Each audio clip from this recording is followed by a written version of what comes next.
Recording 39. You will hear a telephone conversation between the organiser of a park run and a woman who wishes to take part in the run. First, you have some time to look at questions 1 to 6.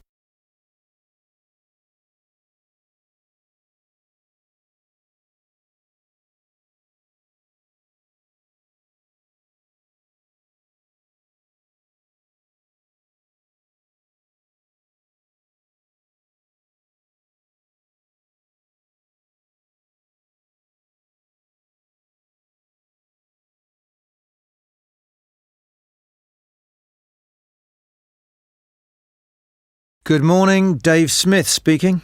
Hi, could I speak to the organiser of the Preston Park Run? Yes, that's me. Great.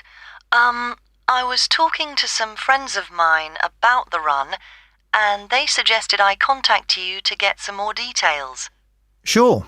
What would you like to know? Well, they said it takes place every Saturday. Is that right? Yes, it does. Okay, great. Do you know where the park is? Oh, yes, I've been there before, but it's quite big and I'm not sure where to go. Well, there's a circular track that goes right around the park. The run starts at the cafe, goes past the tennis courts, then twice around the lake and finishes back where it started. Okay, and what time is the run? Well, the actual run begins at 9 a.m, but the runners start arriving at about 8:45. Okay, so I need to get up early Saturday morning then.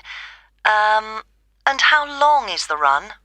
Well, it used to be 3 kilometres, but most people wanted to do a bit more than that, so we lengthened it to 5 kilometres.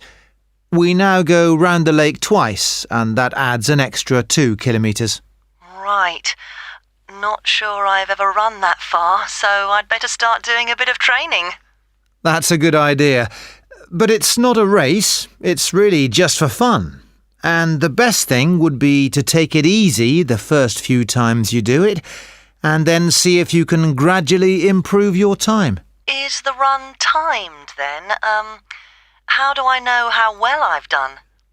When you cross the finish line, you'll be given a barcode, and you take this to one of the run volunteers who will scan it. Then you can get your time online when you go home. Oh, I see. You collect all the results. Exactly. I see. That's great. So, how do I register? Well, there are several ways. I could take your details over the phone, but it's much easier if you do it using the website. Okay, good. I think that's probably all I need to know for now. Oh yes, does it cost anything to register, or do you collect money each week?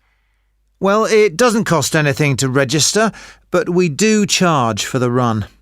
In fact, we have just increased the charge to £1.50. It used to be £1, but because we were making a bit of a loss, we have had to increase it by 50p. Okay, thanks. I think I have enough information on taking part in the run. Before you hear the rest of the conversation, you will have some time to look at the questions 7 to 10.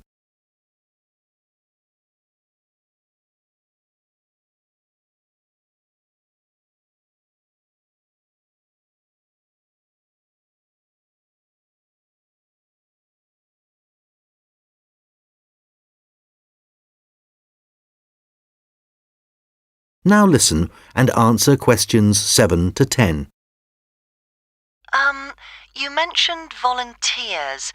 I have a friend who is interested in helping out. Can you give me some details so I can pass them on to her?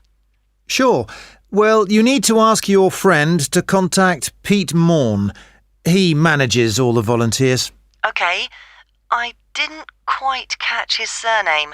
Was it Morn? M-O-R-N? No, just a bit more complicated. It's M-A-U-G-H-A-N.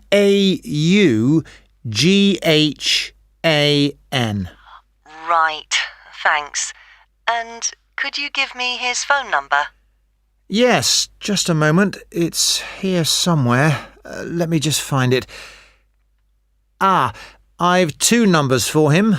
I think the one that begins 01273 is an old one. So use this one. It's 01444 732900. Okay, got that. Can you tell me anything about the volunteering? Like what kind of activities it involves? Sure. Well, we need volunteers for basic stuff like setting up the course. We have to do that before all the runners arrive. Okay, so that's a really early start. Yes, that's right. But if your friend would prefer to arrive a bit later, she can also help with guiding the runners so they don't go the wrong way. I see. I believe you do a report on some of the races. Yes, that's right. In fact, we do a weekly report on each race, and we always try to illustrate it. Okay. Well, my friend really likes taking photographs. She's just bought a new camera. Actually, that would be great. I don't know whether Pete has anyone to take photographs this week. Oh, I'll let her know. OK, good. Could you ask your friend to phone Pete and let him know? Yes, I will. OK, thanks. Goodbye. Goodbye. That is the end of section 1. You now have half a minute to check your answers.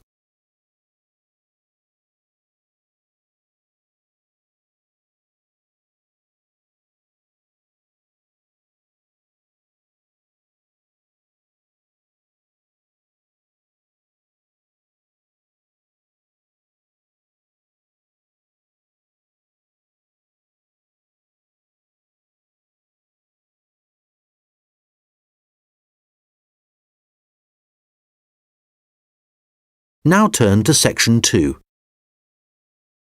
Recording 40. You will hear a recorded message about a bus tour. First, you have some time to look at questions 11 to 14.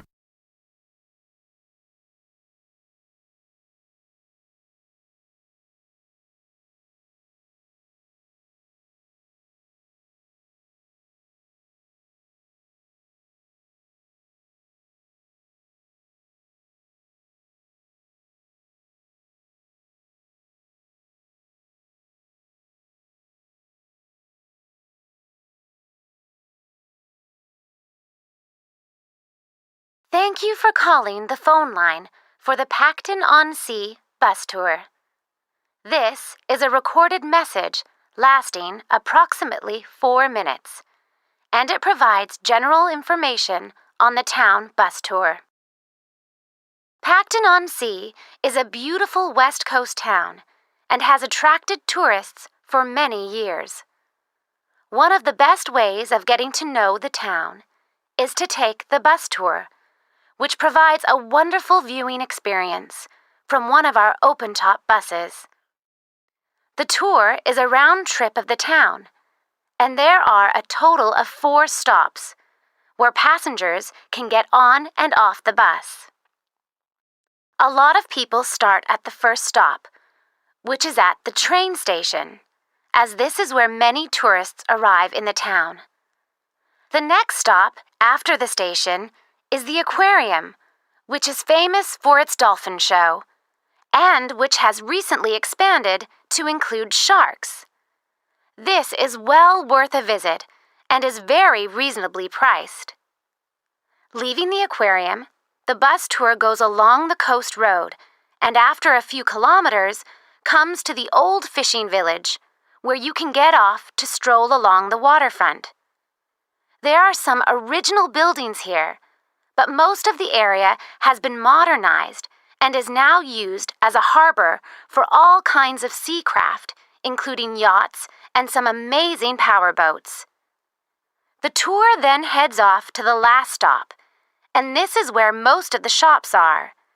So for those of you keen to do a bit of shopping, this is the place for you.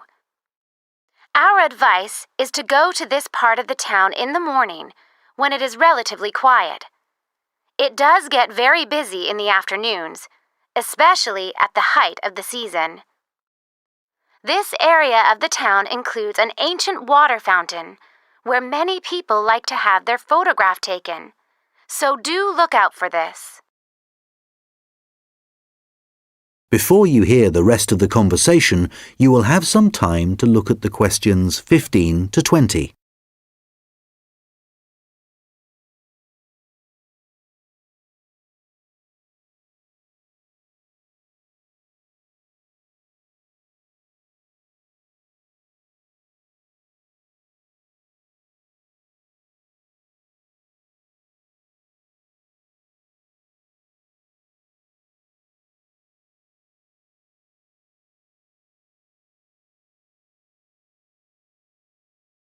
Now listen and answer questions 15 to 20.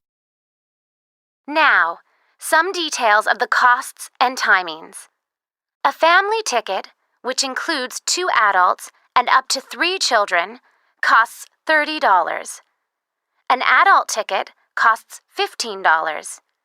Children under the age of 15 are $5, and student tickets are $10, as long as you have a student card.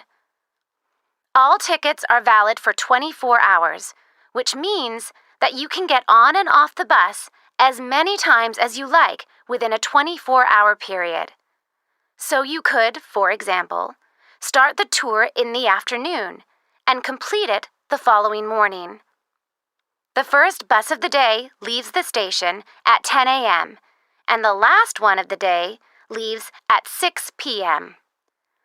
Buses leave every 30 minutes, and each tour takes a total of 50 minutes.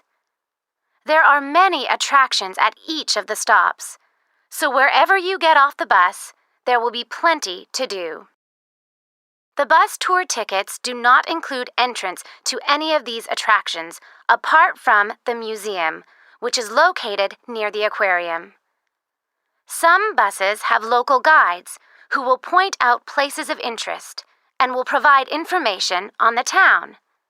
However, we cannot guarantee that every bus will have a guide, and so we also have an audio commentary that has been specially recorded for the bus tour by the tourist office. Headphones are available on the bus, and these are easy to operate. There is no extra charge for these. Just plug in, select the required language, and adjust the volume. Due to the winter months being rather cold and wet in Pacton-on-Sea, the bus tours only operate from March to September. The weather is usually warm and sunny during these months, so remember to bring some sun protection, especially on hot days. And of course, it does occasionally rain here in the summer, so if the weather looks bad, remember to bring some rainwear. The bus tours are available no matter what the weather. At the height of the summer, the tours can get very busy, so you are advised to book. You can book tickets online, over the phone, and also at the station, and at any of the other tour stops. When booking over the phone, you can collect your tickets at any of the stops at the start of your tour. When you do it online, you can print your e-ticket, which you must remember to bring with you. Thank you for calling the Pacton-on-Sea phone line, and we look forward to seeing you soon on one of our tour buses. That is the end of section 2. You now have half a minute to check your answers.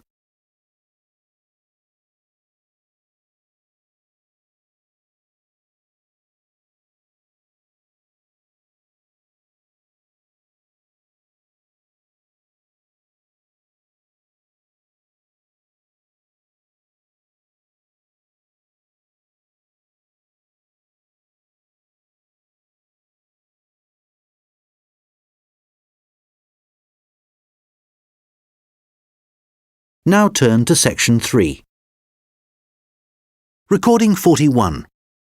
You will hear a conversation between an admissions officer and a manager from the university's technologies department. First, you have some time to look at questions 21 to 26.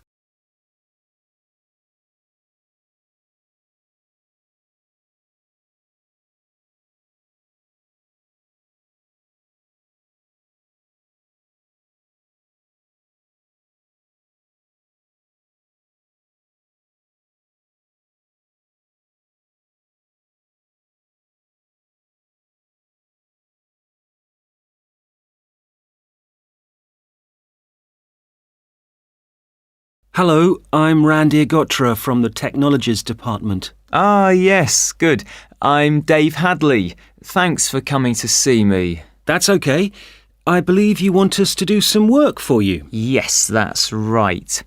I'm responsible for student admissions to the college, and I use a computer system to help process student enrolments and to do the timetabling.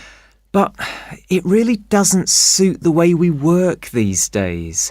It's over 10 years old, and although it was fine when it was first introduced, it's just not good enough now. Okay, what problems are you experiencing? Well, 20 years ago, the college was quite small, and we didn't have the numbers of students or tutors that we have now. So the system can't handle the increasing volumes? Well, there's a lot more data now, and it sometimes seems the system has crashed, but in fact, it just takes ages to go from one screen to the next. Right. Is that the only problem? Well, that's the main one, but there are others.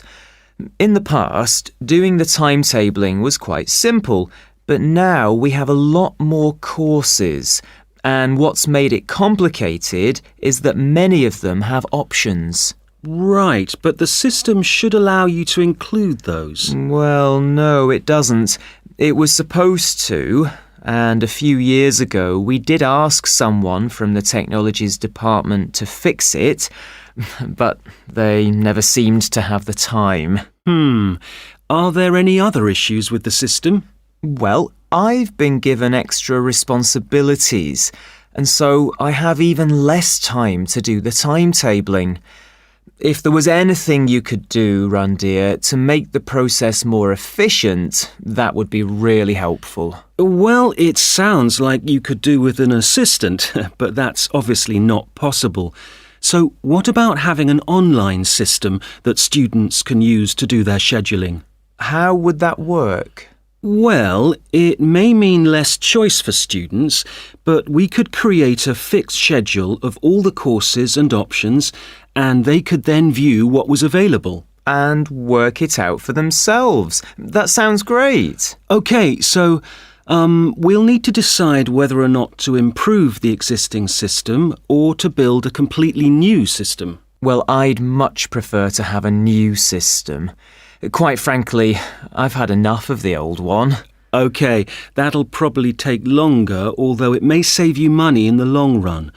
When were you hoping to have this in place? Well, it's January now, and the new intake of students will be in September. We need to start processing admissions in the next few weeks, really. Well, it will take more than a few weeks, I'm afraid. As an initial estimate, I think we'll be looking at April or May to improve the existing system, but for a new system, it would take at least 9 months. That would be October at the earliest.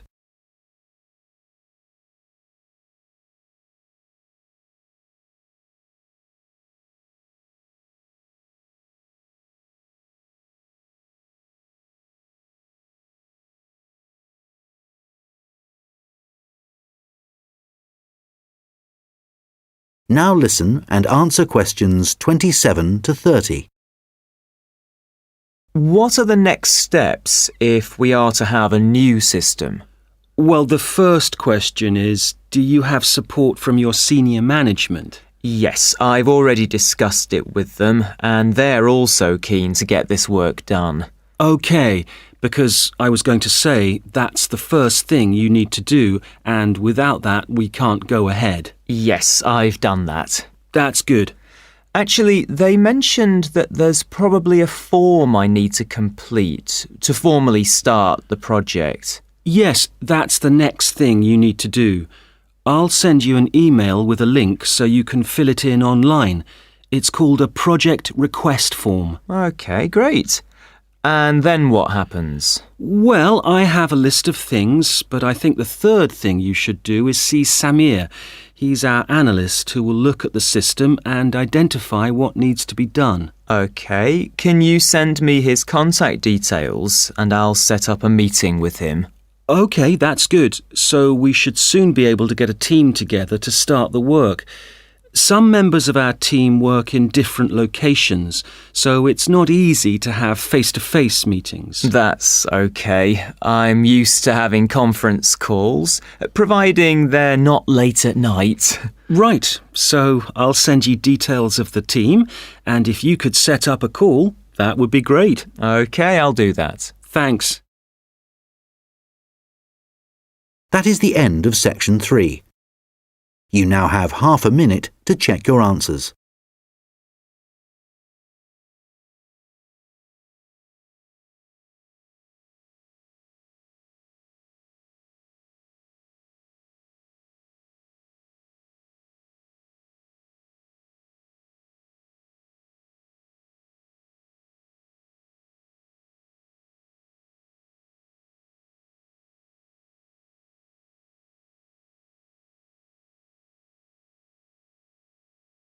Now turn to section 4.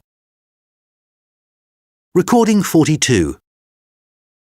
You will hear a lecture about how the production of ceramics, such as plates, pots and glass, first began. First, you have some time to look at questions 31 to 40.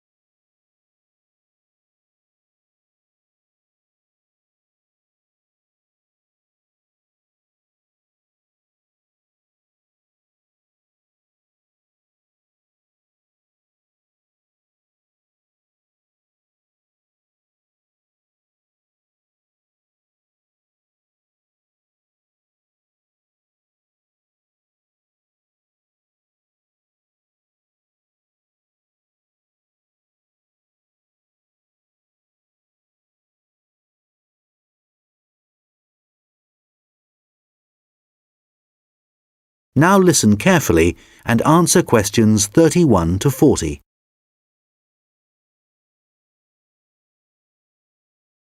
Hi everyone. Today I'm going to be talking about the origins of ceramics. So first of all, let's start off with, what is a ceramic? Well, generally speaking, ceramics are what you get when you apply heat to certain inorganic, non-metallic solids and then allow them to cool. And examples of ceramics are everyday things like earthenware pots, crockery, glassware, and even concrete. So how did it all begin? Well, it all started around 29,000 years ago, when humans discovered that if you dig up some soft clay from the ground, mould it into a shape, and then heat it up to a very high temperature, when it cools, the clay has been transformed into something hard and rigid. And so what did those first humans do with their discovery? Well, they created figurines, which were small statues and which depicted animals or gods or any shape that the clay could be moulded into. And all this activity was centred around southern Europe, where there is also evidence of ceramics that were created much later.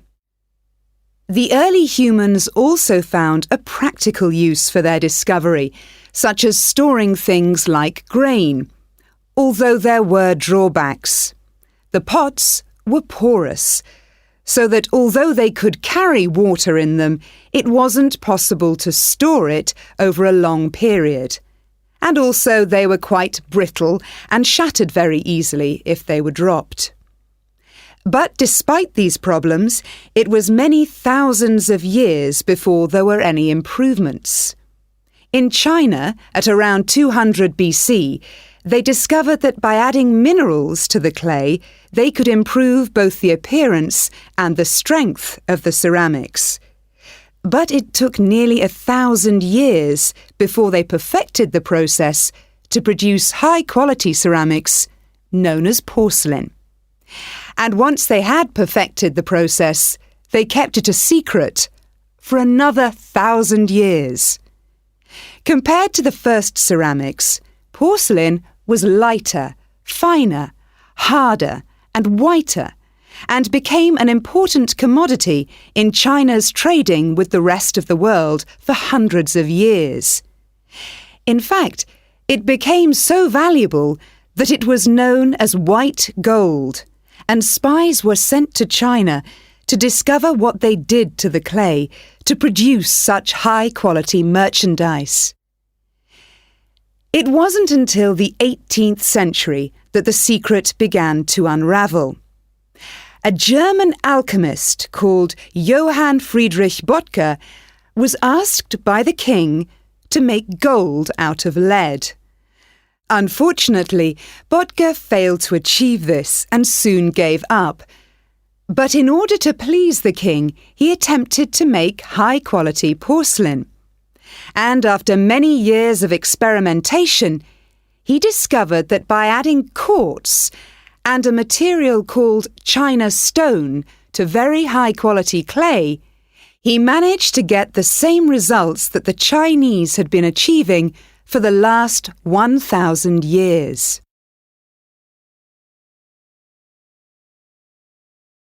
We'll now look at another ceramic which is made from mixing sand with minerals and heating to over 600 degrees Celsius. When this mixture cools, the result is, of course, glass. The main difference between ceramics made from clay and glass is that clay is made up of crystalline plates which become locked together in the cooling process, whereas glass cools too quickly for crystals to form. Apart from that, the process of heating up naturally occurring materials to transform them is the same.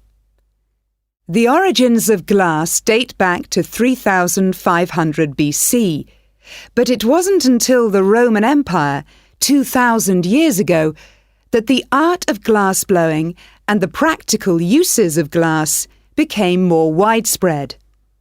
One of the more innovative uses was to use it in windows, as up until then they had just been holes in walls. It must have been very drafty in those days. The Romans were also responsible for inventing concrete, and although the origins are uncertain, experts think that this is largely due to the high level of volcanic activity in the area. The Romans observed that when volcanic ash mixes with water and then cools, it gets extremely hard and almost impossible to break up. The chemical reaction that follows is very complex and continues for many years, and the concrete just keeps getting harder. Evidence of this are the numerous Roman remains that are still standing, many of which are almost completely intact. One of the most important facts about concrete for the Romans was that it can be created underwater. As the Roman Empire grew, the Romans needed to take control of the seas, and for this they needed to build harbours capable of holding a fleet of ships. Pouring concrete mixture into the sea immediately started the hardening process, and rather than just dissolving in the mass of water, the substance was tough and long-lasting. This strange characteristic of concrete made a significant contribution to the success of the Roman Empire.